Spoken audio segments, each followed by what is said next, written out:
ಸೆಕ್ಯೂರಿಟಿನವರು ಮತ್ತು junior ಅಸಿಸ್ಟೆಂಟ್ಗಳು ಯೂನಿಯನ್ಗೆ member ಆಗ್ಬೋದಾ? ಖಂಡಿತ ಆಗ್ಬೋದು. ಯಾಕೆ ಆಗಬಾರ್ದು? ಯಾವ ಆಧಾರದ ಮೇಲೆ? ಮೆಂಬರ್ ಆಗ್ಬೋದು ರೀ. ಟ್ರೇಡ್ ಯೂನಿಯನ್ ಆ್ಯಕ್ಟ್ ಅಲೋ ಮಾಡುತ್ತದು. ಅವನು 3 ಅಥವಾ 4ನೇ ದರ್ಜೆ ನೌಕರನಾದರೆ ಮೆಂಬರ್ ಆಗ್ಬೋದು ನಮ್ಮ ಬಯಸ್ತದೆ. ಸೆಕ್ಯೂರಿಟಿ ಸೂಪರ್ವೈಸರ್ ಸ್ಟಾಫ್ ಆಗಕೂಡದು ಅಂತ ಹೇಳಿದರು. ಸುಪ್ರೀಂ ಕೋರ್ಟ್ವರೆಗೆ ಹೋದ್ರಿ. ಬಹುಶಃ 23 ವರ್ಷ ಫೈಟ್ ಮಾಡಿದ್ವಿ.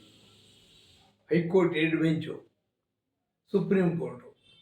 ಕೊನೆಗೆ ಲಾಸ್ಟ್ ಇಯರ್ ಆರ್ಡರ್ ಮಾಡಿಸಿದ್ವಿ. ಅದೇ ಮೆಂಬರ್ ಆಗ್ಬೋದು. ಡ್ರೈವರು, ಕಂಡಕ್ಟ್ರು, ಮೆಕ್ಯಾನಿಕ್ ಹೆಂಗೆ ಮೆಂಬರ್ ಆಗ್ಬೋದು ಯೂನಿಯನ್ಗೆ, ಹಾಗೆ ಚಾರ್ಜ್ಮನ್ನು ಆಗ್ಬೋದು, ಸೆಕ್ಯೂರಿಟಿ ಸ್ಟಾಫು ಆಗ್ಬೋದು. They are workman of KS RC. ಡಿಪೋಗಳಲ್ಲಿ ಹ್ಯಾಂಡ್ ಬಿಲ್ಸ್ ಹಂಚಕ್ಕೆ ಹೋದರೆ ಒಳಗಡೆ ಹ್ಯಾಂಡ್ ಬಿಲ್ಸ್ ಹಂಚಬೇಡಿ, ಹೊರಗಡೆ ಹಂಚಿ ಅಂತೇಳಿ ಒಂದು ಆದೇಶ ಮಾಡ್ತಾವ್ರೆ. ಯಾರನ್ನ ಒಳಗಡೆ ಹ್ಯಾಂಡ್ ಬಿಲ್ಸ್ ಹಂಚಕ್ಕೆ ಬಿಡ್ತಾ ಇಲ್ಲ. ಏನಂದರೆ ನೋಡಿ, ಈ ಮೊಬೈಲ್ ಫೋನ್ ಬಂದಮೇಲೆ ನಿಮ್ಮ ಕೈಲಿ ಒಂದು ಮೊಬೈಲ್ ಇದೆ ಅಂದರೆ ಇಡೀ ಪ್ರಪಂಚ ನಿಮ್ಮ ಕೈಲಿದೆ ಅಲ್ವೇ? ಈಗ ನೀವೆಲ್ಲರೂ ಡೆಲ್ಲಿಲಿ ಇರ್ತೀರಪ್ಪ, ನಿಮ್ಮ ಮನೆಗೆ ಇಲ್ಲಿ ಕ್ಯಾಮ್ರಾ ಹಾಕ್ಸಿರ್ತೀರ. ಆ ಡೆಲ್ಲಿಲಿ ಕೂತ್ಕೊಂಡು ಇಲ್ಲಿ ಬೀಗ ಯಾರು ತೆಗೆದು ನೋಡ್ಬೋದು. ಇವಾಗ ನಮ್ಮ ಆಫೀಸ್ಗೆ ನಾವು ಇದು ಹಾಕ್ಸಿದ್ದೀವಿ ಕ್ಯಾಮ್ರಾ. ನಾನು ಎಲ್ಲಿ ಕೂತ್ಕೊಂಡು ಮೊಬೈಲಲ್ಲಿ ನೋಡ್ಬೋದು ಯಾರ್ಯಾರು ಬಂದರು, ಯಾರ್ಯಾರು ಹೋಗಿದ್ರು ಅಂತ. ಅಥವಾ ನೀವು ಬಂದಿರೋಲ್ಲ ಆಫೀಸ್ಗೆ ಅನ್ನೋದು ಆ ಕ್ಯಾಮ್ರಾದಲ್ಲಿ ನೋಡ್ತಾರೆ, MD ನೋಡ್ತಾರೆ. ಸೊ ಟೆಕ್ನಾಲಜಿ ಇಷ್ಟು ಮುಂದುವರೆದಿದೆ. ಇವಾಗ ನಮ್ಮ ಹ್ಯಾಂಡ್ ಬಿಲ್ ಮೊಬೈಲ್ ಹಾಕ್ತೀವಪ್ಪ, ಅದು ಜೇಬಲ್ಲಿ ಇರ್ತಾವೆ, ಇಟ್ಕೊಂಡಿರ್ತಾವೆ ಒಳಗಡೆ. Please see this contradiction. ಅದೇ ನಾವು ಅಲ್ಲಿ ಪ್ರೊವಿಷನಲ್ಸ್ ಕೊಟ್ಟರೆ ಯಾರು ಇರಪ್ಪಂದು ಆಸ್ತಿ ಅದು. ಇವತ್ತೆಲ್ಲ 3-4 ಸಾವಿರ ಕೋಟಿ ಸರ್ಕಾರ ಬಂಡವಾಳ ಕೊಟ್ಟಿದೆ. ಲಕ್ಷಾಂತರ ಕೋಟಿ ಆಸ್ತಿ ನಾವು ಮಾಡಿದ್ದೀವಿ. ನಮ್ಮ ಬೆವರು ಅದು. ಯಾವ MDನೂ ಅವ್ರ ಮನೆಯಿಂದ ತಂದಿಲ್ಲ, ಯಾವ MD ಕೂಡ ಅವ್ರ ಮನೆಯಿಂದ ತಂದಿಲ್ಲ. ನಮ್ಮ ಜಾಗದಲ್ಲಿ ನಾವು ಹ್ಯಾಂಡ್ ಬಿಲ್ ಕೊಡ್ತೀವಿ ಅಂದರೆ ನೀನು ಮಾಡಬೇಡ ಅಂದರೆ. ಇವಾಗ ನಾವು ಕಾನೂನು ವಿರುದ್ಧವಾಗಿ ಏನಾದ್ರು ಬರೆದಿದ್ರೆ ಅಥವಾ ವೈಲೆನ್ಸಿಗೆ ಕರೆ ಕೊಟ್ಟಿದ್ರೆ, ಹಿಡ್ಕೊಂಡು ಹೊಡೀರಿ ಇವರೆಲ್ಲ, ಓಕೆ, ಆ ಥರದ್ದು ಯಾರು ಮಾಡಬಾರ್ದು. ವಿಚಾರವನ್ನು ತಿಳಿಸೋದಕ್ಕೆ ಸಂವಿಧಾನತ್ವಾಗಿ ನಮಗೆ ಹ್ಯಾಂಡ್ ಬಿಲ್ ಕೂಡ ಹಕ್ಕಿದೆ. ಮಾತಾಡೋ ಸ್ವಾತಂತ್ರ್ಯ ಇದೆ, ವಾಕ್ ಸ್ವಾತಂತ್ರ್ಯ. ಬರೀತೀವಿ ಅದನ್ನು, ಫ್ರೀಡಮ್ ಆಫ್ ಪ್ರೆಸ್ ಇದೆ, ಗೊತ್ತಾಯ್ತಾ? ಅದು ನಮ್ಮ ಹ್ಯಾಂಡ್ ಬಿಲ್ನ ಹಂಚ್ತೀವಿ. ನೀನು ಪ್ರೆಮಿಷನ್ಸಲ್ಲಿ ಕೊಡಬೇಡ, ನಾನು ಯಾರು ಹೊರಗಡೆಯನ್ನ ಸಂಬಳ ಕೊಡು, ನಾನು ಇಟ್ಕೊಂಡಿದ್ದೀನಪ್ಪ. ನೀನು ಮೀನು ವ್ಯಾಪಾರ ಎಲ್ಲ ಮಾಡ್ತೀರ ಡಿಪೋ ಒಳ್ಳೆ, ಚೀಟಿ ಹಾಕಲ್ವಾ? ಲಂಚ ತಗೋತೀರಲ್ರಿ, ಕಾನೂನು ವಿರುದ್ಧವಾದ ಕೆಲಸ ಅಲ್ವೇನ್ರಿ ಇದು? ಕಾನೂನು ವಿರುದ್ಧ ನಾನು ಹ್ಯಾಂಡ್ ಬಿಲ್ ಕೊಡೋದು. ಸೊ ಭ್ರಷ್ಟಾಚಾರ ಮಾಡ್ಬೋದು. ಎಷ್ಟು ಜನ ಡಿಪೋ ಮ್ಯಾನೇಜರ್ಗಳ ಸಿಕ್ಕಾಕೊಂಡಿಲ್ಲ ನೀವು ಸೆಕ್ಯೂರಿಟಿ ಅರೆಸ್ಟ್ ಮಾಡಿ ಇದು ಮಾಡಿದಾಗ. ನನಗೆ ಅಪ್ಕಾಯಿದೆ ಇದೆಲ್ಲ. ಅದರಿಂದ ಈ ಮ್ಯಾನೇಜ್ಮೆಂಟ್ನವ್ರು ಎಲ್ಲೋ ಯಾವುದೋ ಓಬಿರಾಯನ್ ಕಾಲದಲ್ಲಿದ್ದಾರೆ. ಅವರ ಮೈಂಡ್ ಸೆಟ್ ಏನು ಅಂದ್ರೆ ಟೋಟಲಿ ಆ್ಯಂಟಿ ಟ್ರೇಡ್ ಯೂನಿಯನ್. ಯೂನಿಯನ್ಗಳ ಜೊತೆ ಹೊಂದ್ಕೊಂಡು ಕೆಲಸ ಮಾಡೋಕ್ಕೆ ಅವ್ರಿಗಾಗಲ್ಲ. ಯಾಕೆ? ಅವ್ರು ಮಾಡೋ ಅವಿವೇಕ ನಾವು ಹೇಳ್ತೀವಿ. ಅಧಿಕಾರಿಗಳಿಗೆ ನಮ್ಮನ್ನು ಕಂಡು ಹೆದರಿಕೆ, ಅವ್ರು ಭ್ರಷ್ಟಾಚಾರ ಹೊರಗಡೆ ಹಾಕ್ತೀವಿ. ಇವಾಗ ಉದಾಹರಣೆ ನೋಡಿ,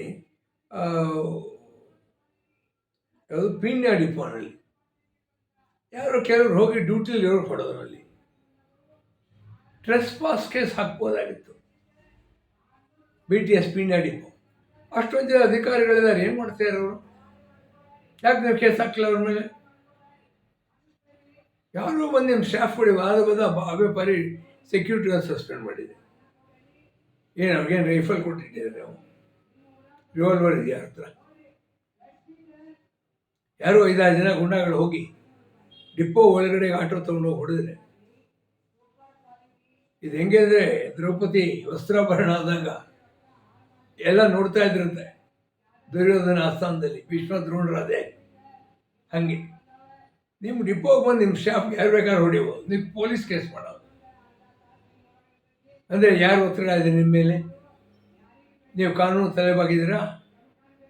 ಒಂದು ಅನೈತಿಕವಾದ ಆಡಳಿತಗಳಿವೆಲ್ಲ. ನನಗೆ ವೈಯಕ್ತಿಕವಾಗಿ ಯಾರ ವಿರುದ್ಧ ಏನಿಲ್ಲ. But what kind of model you are going to leave? ಯಾವ ಆದರ್ಶಗಳನ್ನ ಮುಂದಿನ ಪೀಳಿಗೆ ನೀವು ಬಿಡ್ತೀರಾ? ನಿಮ್ಮ ಡಿಪೋಗೆ ನುಗ್ಗಿ ಹೊಡೆದ್ರು ಅಂದರೆ ಅವ್ರ ಮೇಲೆ ಒಂದು ಪೊಲೀಸ್ ಕೇಸು, ಅವ್ರಿಗೆ ನೀವು ರಿವಾಲ್ವರ್ ಕೊಟ್ಟು ಹೊಡೆಸಿದ್ದು ನಾನು ಹೇಳಿದೆ. ಕನಿಷ್ಠ ಒಂದು ಪೊಲೀಸ್ ಕೇಸ್ ಹಾಕೋದಕ್ಕೆ ನ್ಯಾಯ ಸಮಿತಿ ಇಲ್ವ ಇಲ್ಲಿ? ಒಂದು ಡೆಮಾನ್ಸ್ಟ್ರೇಷನ್ ಅಂದರೆ 3 ಜನ ಪೊಲೀಸ್ ಕರೆಸ್ತೀರಾ, ಹ್ಯಾಂಡ್ ಬಿಲ್ ಹಂಚಬೇಡಿ ನಮ್ಮನ್ನು ತಡೀತೀರಾ, ರಿಪೋರ್ಟ್ ಹಾಕ್ತೀರಾ, ಸಸ್ಪೆಂಡ್ ಮಾಡ್ತೀರಾ. So the point is administration ಹಳಿ ತಪ್ಪಿದೆ. ಆದ್ದರಿಂದ ಸಂವೇದನ ನಾವು ಹಾಲ್ಟ್ ಮಾಡಬೇಕಾಗುತ್ತೆ. ಸೊ ಇದೊಂದು ನಮ್ಮ ಸಂಘಟನೆಯಲ್ಲಿ ಕೂಡ ಈ ಒಂದು ಅವೇರ್ನೆಸ್ ತರೋ ಕೆಲಸವನ್ನು ಜನಗಳಲ್ಲಿ ಅವೇರ್ನೆಸ್ ತರೋದನ್ನು ಮಾಡಬೇಕಾಗುತ್ತೆ. ಆ್ಯಂಡ್ ಇದು ಬಹುಶಃ ಮುಂದೆ ಅದೊಂದು ಟಾಸ್ಕ್ ಅಂತ ನಾವು ಅಂದ್ಕೊಂಡಿದ್ದೀವಿ. ಇಲ್ಲದೇ ಸಂಸ್ಥೆ ಉಳಿಯೋದಿಲ್ಲ. ಸಿ, ದುಡಿಯೋ ಜನರಿಗೆ ಯಾರು ಅವಮಾನ ಮಾಡ್ತಾರೆ, ದುಡಿಯೋ ಜನರಿಗೆ ಯಾವ ಗೌರವ ಕೊಡೋದಿಲ್ಲ, ಅಂಥ ಸಂಸ್ಥೆಗಳು ಭಾಳ ದಿವಸ ಉಳಿಯೋದಿಲ್ಲ. ಅಥವಾ ನಾಳೆ ಒಂದು ಅನಾಯಕತ್ವ ಬೆಳೆಯುತ್ತಲ್ಲಿ, ಕಾನೂನು ಯಾರು 3 ಕಾಸು ಬೆಲೆ ಕೊಡೋಲ್ಲ, ಇಷ್ಟ ನಿನ್ನ ಕಾನೂನು, ಈ ಒಂದು ಭಾವನೆ ಜನಗಳಿಗೆ ಬರಕ್ಕೆ ಬಿಡಬಾರ್ದು. ಅದು ಯಾವಾಗ ಆಗುತ್ತೆ? ಕಾನೂನು ಜಾರಿ ಮಾಡುವಂಥ ಅಧಿಕಾರಿಗಳು ಸರಿಯಾದಂಥ ತೀರ್ಮಾನಗಳು ತಗೊಂಡಾಗುತ್ತೆ. ಇವತ್ತು ಅಂಥದ್ದು ಕಾಣಿಸ್ತಾ ಇಲ್ಲ.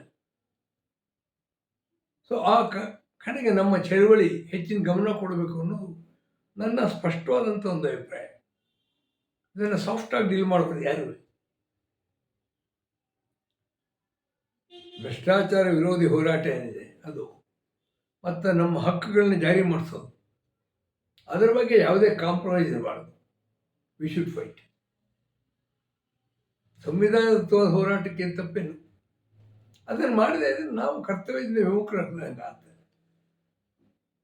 ಅದೇ ದಯಮಾಡಿ ಎಲ್ಲ ಯೋಚನೆ ಮಾಡಿ ಅಂತ ನಾನು ಅಪೀಲ್ ಮಾಡ್ಕೊಳ್ತೀನಿ. ಕೊನೆಯದಾಗಿ ನೌಕರರಿಗೆ ತಾವು ಏನು ಹೇಳೋಕ್ಕೆ ಇಷ್ಟಪಡ್ತೀರಾ? ಒಂದು ಸಿಚುವೇಶನ್ ಇವತ್ತು ಒಂದು ಕ್ರೂಷಿಯಲ್ ಫೇಸಲ್ಲಿ ಹಲವಾರು ಶಕ್ತಿಗಳು ಗೊಂದಲವನ್ನು ಉಂಟು ಮಾಡುವ ಹುಟ್ಟುಕೊಂಡಿವೆ. ಆ ಗೊಂದಲಗಳಿಗೆ ನಿಮ್ಮ ತಲೆಗೆ ಗೊಂದಲಗಳನ್ನು ಹಾಕ್ಕೋಬೇಡಿ. ಅದು ಜಾಯಿಂಟ್ ಆ್ಯಕ್ಷನ್ ಕಮಿಟಿ ಏನು ಫೈಟ್ ಮಾಡ್ತಿದೆ ಅದನ್ನು ಗಮನಿಸಿ, ನೀವು ಅದನ್ನು ಫಾಲೋ ಮಾಡಿ. ಒಂದು ಪ್ರಜಾಪ್ರಭುತ್ವ ರೀತಿಯಲ್ಲಿ ನಾವೆಲ್ಲ ತೀರ್ಮಾನಗಳು ಮಾಡ್ತಾ ಇದ್ದೀವಿ. ಇವತ್ತು ಒಂದು ಲೆವೆಲ್ ತಂದಿದ್ದೀವಿ. ಮುಂದೆ ಯಾವ ರೀತಿ ನಾವು ನಡ್ಕೋತೀವಿ ಅನ್ನೋದನ್ನು ಸರ್ಕಾರದ ಮೇಲೆ ತೀರ್ಮಾನ ಆಗುತ್ತೆ, ಸರ್ಕಾರದ ನುಡಿ ಮೇಲೆ. ಅದನ್ನು ವೆಯ್ಟ್ ಮಾಡಿ, ತಾಳ್ಮೆ ಕೇಳಬೇಡಿ. ಮತ್ತು ನಿಮ್ಮ ಒಂದು ಕಲೆಕ್ಟಿವ್ ಸ್ಟ್ರೆಂತಲ್ಲಿ ನಂಬಿಕೆ ಇಟ್ಕೊಳ್ಳಿ, ಹೋರಾಟಕ್ಕೂ ತಯಾರಾಗಿ. ನಾವು ಮಾತುಕತೆಗೂ ನಾವು ತಯಾರಾಗಿದ್ದೀವಿ. ಸೊ ವಾಚ್ ಕೇರ್ಫುಲಿ, ಎಚ್ಚರಿಕೆಯಿಂದ ಇರಿ.